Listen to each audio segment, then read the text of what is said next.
Films in Focus with David Sterritt is underwritten by The Movie House, your destination for first-run Hollywood and independent movies, and a digital portal to the Met Opera, National Theatre Live, and special events worldwide in Millerton, New York, and on the web, themoviehouse.net. David Sterritt is the editor-in-chief of the Quarterly Review of Film and Video, contributing writer at Cineast, film professor at the Maryland Institute College of Art, and Robin Hood Radio's very own critic.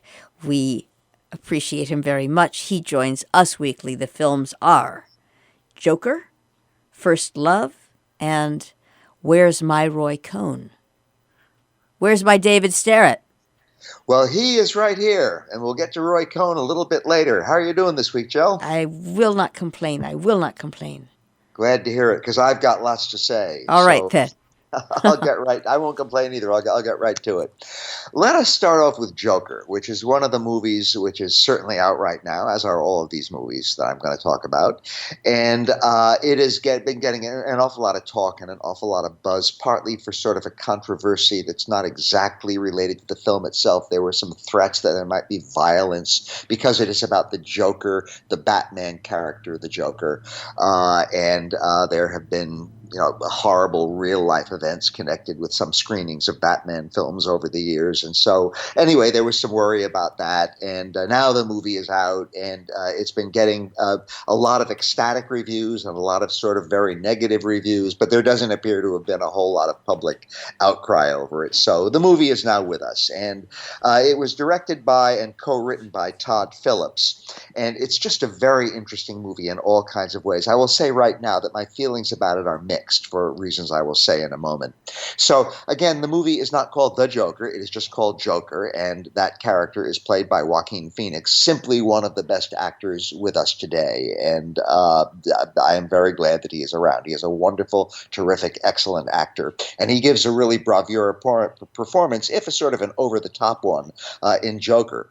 And as we all know, I suppose, the Joker is a Batman character, and he is somebody, there are different sort of origin stories for him, and this is an origin story. But he has this clown-like appearance and does all of these evil things. One of the real sort of archetypal evil clowns in the movies. And in this case, we have Joker as a very unhappy young man, or man, I guess he's not that young anymore, who lives with his mother and doesn't like his work and sees a psychotherapist on a regular basis, which is part of the New York City Department of Health. The film takes place in New York City back sometime around the 70s. But then the budget is slashed and he can no longer see the psychotherapist, and we know that this is bad news because he is clearly a very disturbed man. And as the movie proceeds, he starts to do things which are more and more disturbed, and there is some pretty horrible violence along the way, I must say. Now, one of the very important sort of subplots, it's not even a subplot, it's just sort of part of the main plot, is the fact that Joker, his real name, by the way, is Arthur Fleck. Arthur wants to be a stand-up comic, and he has dreams of being a stand-up comic, and he keeps a notebook in which he puts his comic ideas and jokes and things like that. And we see the notebook from time to time, and it is almost completely illiterate. He can't spell, he can't write. He's a very sad young person, or not so young person. So he wants to be a stand-up comic, and one of his fantasies is of appearing on the TV show of a guy named Murray Franklin, who has one of these late-night talk shows, and he fantasizes about going on this show and being well received and telling his jokes and so forth. Now, that's basically what the movie is about, and as I already said, it eventually devolves into some pretty awful violence. What's interesting, one of the interesting things about Joker is, first of all, it's a pretty well-told story in its own way, centering mainly on this terrific performance by Joaquin Phoenix as Arthur Fleck, a.k.a. Joker. But we also have, playing the TV host Murray Franklin, it's definitely a secondary role, but it's an important one. We have Robert De Niro. Now, this brings into the foreground something which was on my mind almost from the very beginning of the movie, which is in that a lot of ways, Joker, partly because of the time period when it's set and its New York City setting, is very reminiscent of Taxi Driver, a very, very great film by Martin Scorsese, starring Robert De Niro as a psychotic and ultimately very violent taxi driver. However, also the movie reminded me of another film by Martin Scorsese, Scorsese, the king of comedy, where we have Robert De Niro playing a man who desperately wants to be a stand-up comic and dreams of going on to a big TV talk show and so forth. So the bottom line is that Joker is very much referring back to these two much greater Martin Scorsese films, Taxi Driver and The King of Comedy. But it's also a movie that is Joker is very much on its own, and it goes off in its own directions, and it has some pretty interesting twists and turns along the way if it can handle all of the violence. Now, the thing I didn't like about Joker is the fact that it paints an absolutely nightmarish picture of New York City back sometime around the 1970s. Now, Taxi Driver did that too, but it was more sort of leavened in Taxi Driver. It wasn't quite so relentless, so horrible, even though some pretty horrible things happened in that movie. And also, that movie came out in the 1970s, so it was about its own time period.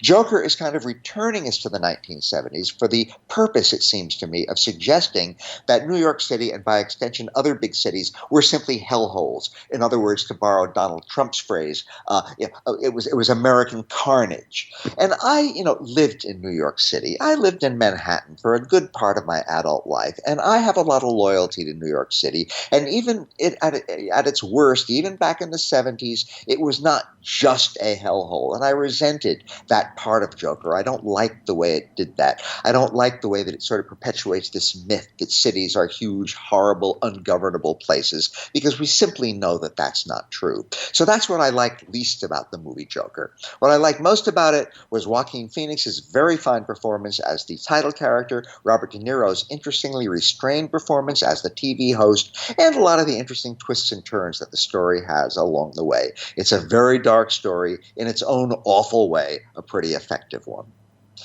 Turning now to our next film, which also has a whole lot of violence in it, we have First Love. This is a movie, a Japanese film, by the way, by Takashi Miike, who is very well known by followers of Japanese cinema as a maker of, let's just say, pretty darn violent and sort of nasty, and also sometimes pretty entertaining stories. His best-known movie is probably a horror movie called Audition from the late 90s. He's also made various kinds of samurai films and that sort of thing, and some of his movies are visually absolutely stunning.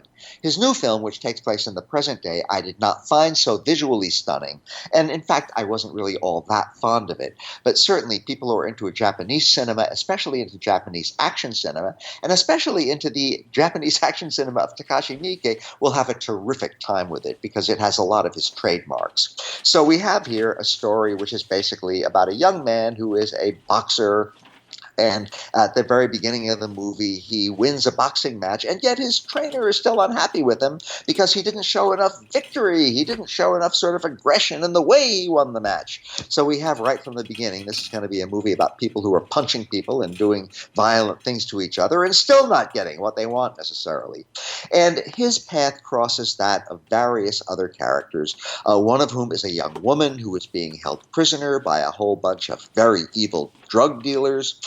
There is apparently the ghost of a dead father who is haunting one of the main characters. There are just all kinds of bad people in this movie, and there's a whole lot of stuff that has to do with drugs and which has to do with to some extent with boxing, and also with the fact that our main character, the boxer, is one of the main characters, is told early in the film that he has a brain tumor and that he is going to die soon, and so now he feels that, well, he has probably got nothing to lose. He might as well do whatever he wants in his life. And that turns out, this is a little bit of a spoiler later on the film, that he's not going to die after all, which he finds out in sort of a semi-comic way. So the movie is tangled. It has a lot, that is, the plot is tangled. It has a lot of characters. It has a lot of action. There are heads that get chopped off. There are gunshots that get delivered and received. There are a whole lot of punches which are thrown, some of which are thrown and received in pretty grisly ways. All of the trademarks that one might expect in a Takashi Miike film. So again, people who follow his movies or like his movies or like this kind of movie will have a great, great, great time with this. There is also some pretty entertaining acting. Now, the main thing I would have to say about First Love, and again, this will strike some people as a minus, some people as a plus, it is very over the top. Not as over the top as some Miike films, but it is very over the top. And just when you think it can't get more over the top, it gets even more over the top. At one point, very late in the film, when you think there's no way it could get more over the top than this, it suddenly bursts into animation for maybe about 30 seconds. So Miike is an endlessly inventive filmmaker. This is not my favorite Miike film, but if you can take, or if you even welcome the idea of a good, violent gangster thriller with prisoners and unpaid debts and violence right and left, you'll have a good time with it. And our final film for today, Where's My Roy Cohn? This is a movie made by Matt Tyrnauer, and the phrase where the title comes from was famously spoken within recent years by Donald Trump, who was kind of Roy Cohn was one of his mentors when he was a very young, up-and-coming person. Roy Cohn was a lawyer of his and a mentor of his. And we don't hear that sentence, "Where's my Roy Cohn?" in the movie, but we probably all know that this is something that was stated by Trump when he was once wondering, where's a lawyer who will fight for me and do anything for me without reservation? And he said, where's my Roy Cohn? Trump himself does show up as a young man late in the movie, along with a whole lot of other famous people, because this is, in fact, a documentary about Roy Cohn.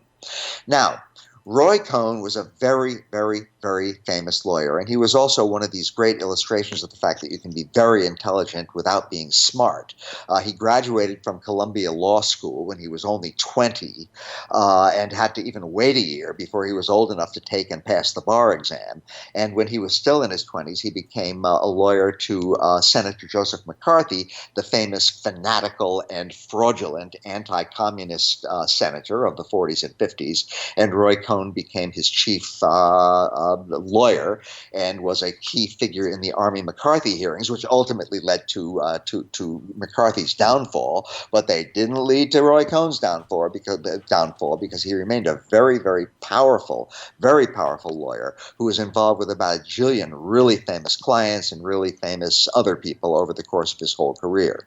And this movie is a documentary that follows his entire career. It gets into his childhood a little bit, but mainly he gets into his career and the fact that he was such an incredibly powerful lawyer, and above all, the fact that he was an unbelievably ruthless lawyer and an unbelievably hypocritical lawyer. He famously, and he was very proud of this, would do anything to win a case. He felt that was his calling. He felt that was his vocation. He felt that was his duty, and he would do anything. And by the way, late in his career, he was disbarred because he finally did go too far. But when I mentioned hypocrisy, one of the most also famous things about Roy Cohn is that he was really homophobic.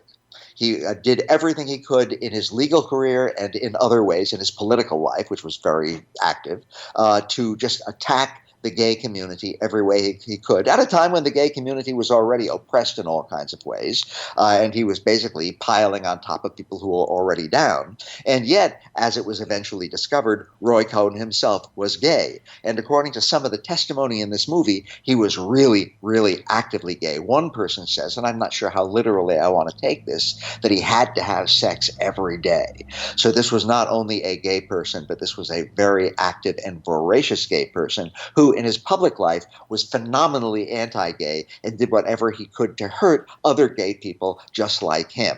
Now, that's not all he did. He did a whole lot of other things, from the Army McCarthy hearing through being a mentor to Donald Trump to being all kinds of other things along the way, championing all kinds of bad causes. And he did some things which the movie, which I was not familiar with before, which the movie gives interesting testimony about. For example, for a while he tried to be a high-powered businessman as well as a high-powered lawyer.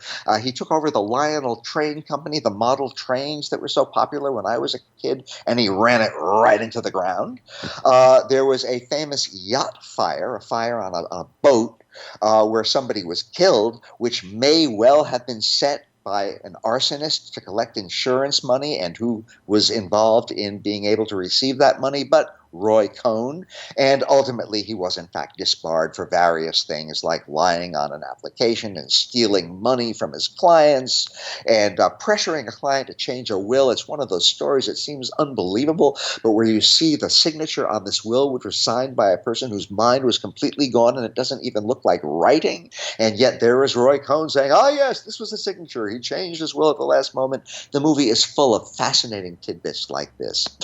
I think that people like Roy Cohn, and very much Roy Cohn himself, deserve to be exposed, and the evil that they did shouted to the rooftops, especially since he was a mentor to Donald Trump and apparently encouraged a lot of Donald Trump's worst tendencies when Donald Trump was a young man.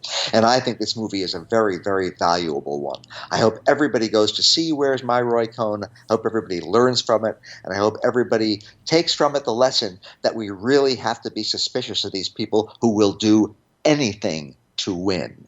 And that is my somewhat vituperative story this week, Jill. For which we thank you as ever, David Sterritt, Films in Focus, the films Joker, First Love, and Where's My Roy Cohn.